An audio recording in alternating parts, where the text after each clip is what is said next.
color. And with the sparkles, you know, it's a good contrast, because one reflects light and one absorbs all the light, or it's all color combined. Come here. I want to get in the picture. Come on, you want to come up here? Huh? Yeah? So could you talk a little bit about this idea of how these as buds, they keep growing, and how have you been working with materials from the beeswax, the totems, the early beeswax work you did to now the paper work? Well, these, you know, began firstly always in wire, and then after I did early totems with cloth and paint, I did the undulating wire and then the pours over the wire, or pours on the floor. And then I began to do the knots, you know, slowly with the wire and the paint covered with cloth. And then after I covered it with cloth, I began using sparkles, but then after the sparkles I said, why don't I just metalize it?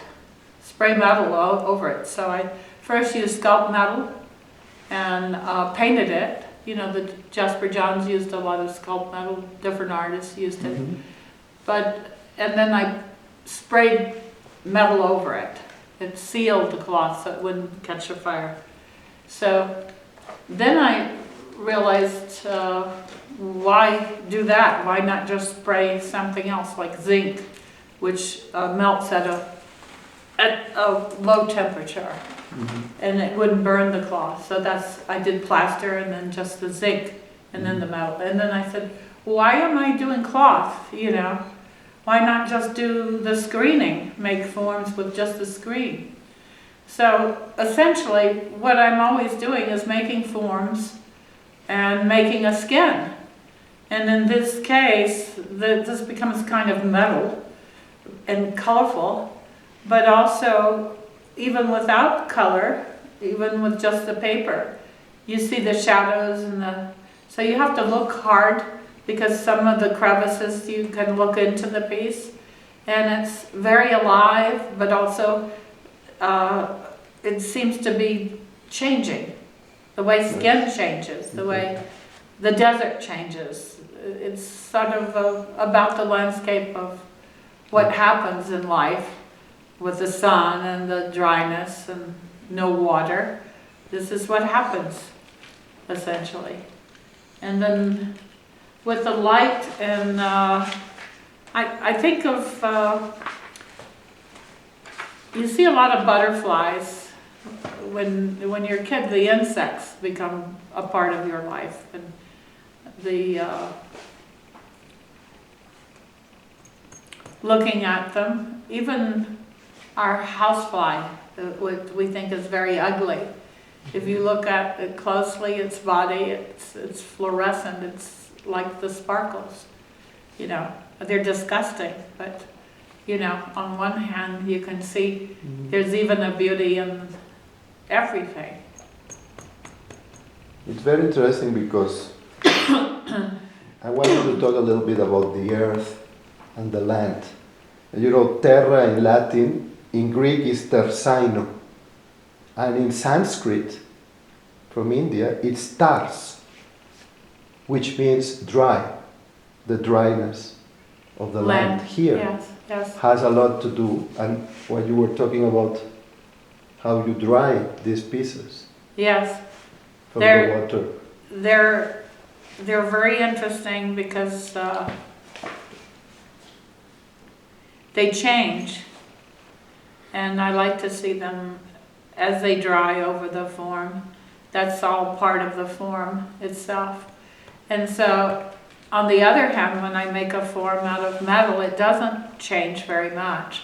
But I like to add water to reflect the light and reflect the environment, and so it adds another element. I think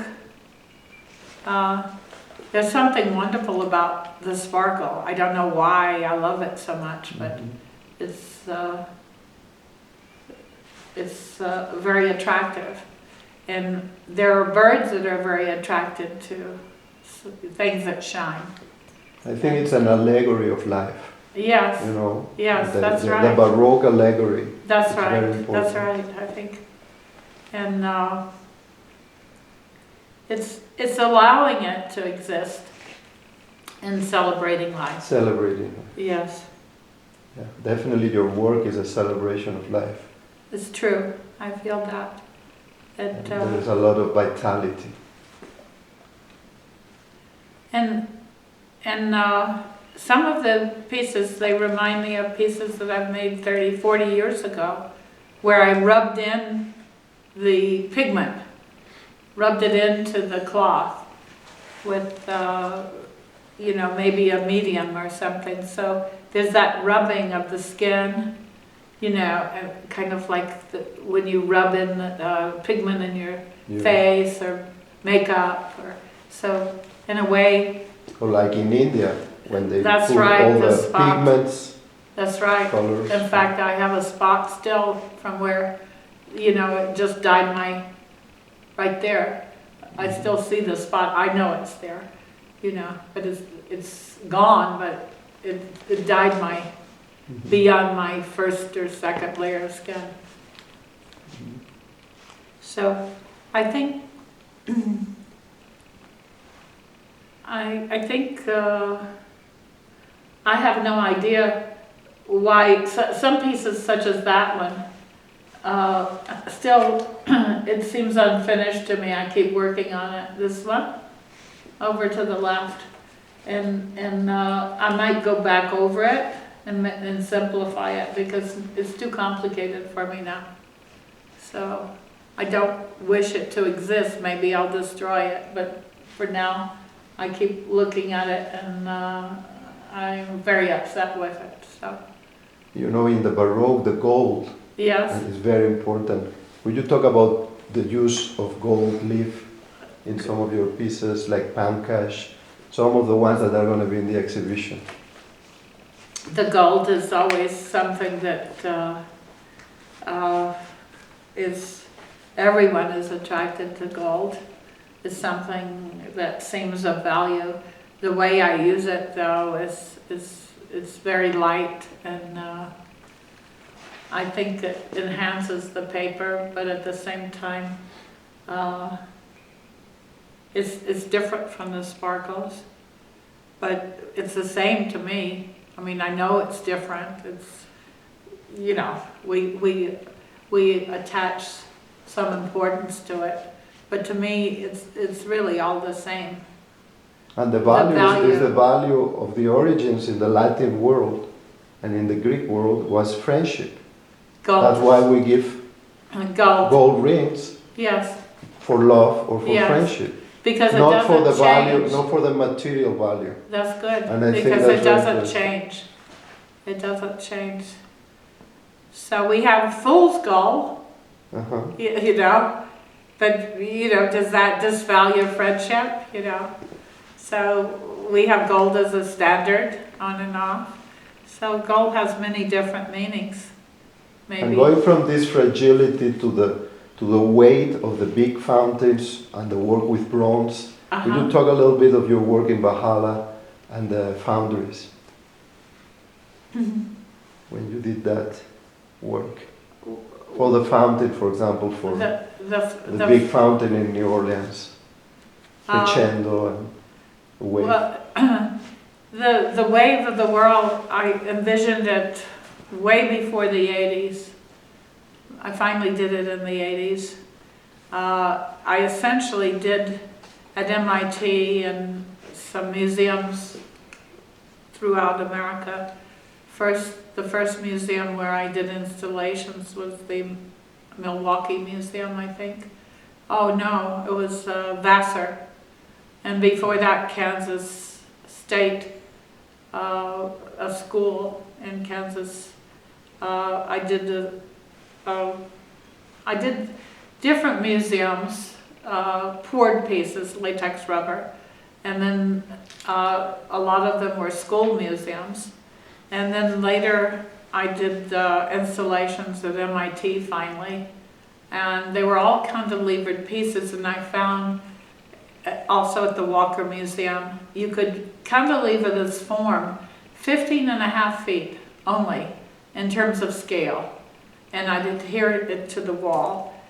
But it couldn't work more than 15.5 feet because that was essentially the scale of the pour and the form. And it was just intuitive the way the pieces work. Say these only work because of their scale up to 6 feet in this width. And this is kind of a width of a young tree or a person. You know, I think of these as kind of a young person or young bodies or plants. And so they only work as a certain scale. Now these others that are kind of fatter, and they kind of remind me of insects. They're kind of convoluted, but they also, I'm allowing them to look more like drapery. They get a little softer, less like skin, more like draped forms. A figure underneath maybe, but it's more like drapery because it's continuous and it wrinkles. I'm allowing it to wrinkle, say in that one there, right there with the purple, where you get these folds. So it's like taking paint. The paper is now like paint to me. So I can take it and move it like liquid, and I actually feel it shifting, like because of the makeup of the sparkles, because they're sliding in the medium of the paper. So I can feel it shifting like that, liquid almost. I just take it and it's like liquid. So I'm sculpting with it, basically. That's very the interesting surface. because this French philosopher Gilles Deleuze has a book about the philosophy of the Baroque called Les Plis, the fold. The fold, yes. So That's right. the whole exhibition is around this idea of the fold. I'm so interested in You're- that, in classical work too. I see the Exactly. folds and how beautiful they are in The Greek fold sculpture. of the Yeah. clothes, Yes, the the rhythm. textiles, the rhythm. That's very important. Once you told me about the influence also of the textiles in India. What is the basic idea that you got from Indian culture?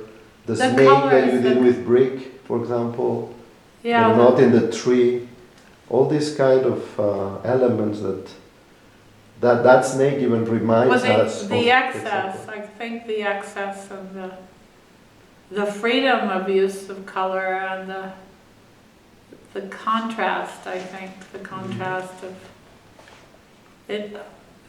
The whole nature in India, the life of India and the countryside just is so integrated. The people are so integrated with the farming and also, but their clothes stand out, you know, and the landscapes, they stand out. They stand out. You Yeah. can see a figure walking on the road and it would be bright colors, you know. Or the turbans even, you know, just the round kind of cloth. All these things are so interesting. Pai's been to India. She has puppies there. Yeah.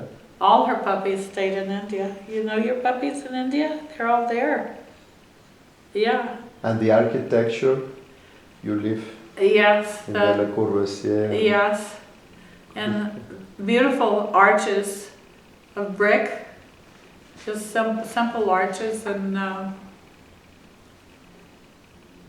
the flowers there, the smells, and the food, of course. It's all. When I first went, I felt so much at home. I said, "Oh, this is like Louisiana." You know, I thought it's the tropical, Louisiana's semi-tropical, or it's like the desert here too. Anna felt very comfortable when he came here because he said, "Oh, this is mixed culturally, you know, because they have brown people here too, you know." So he felt very much.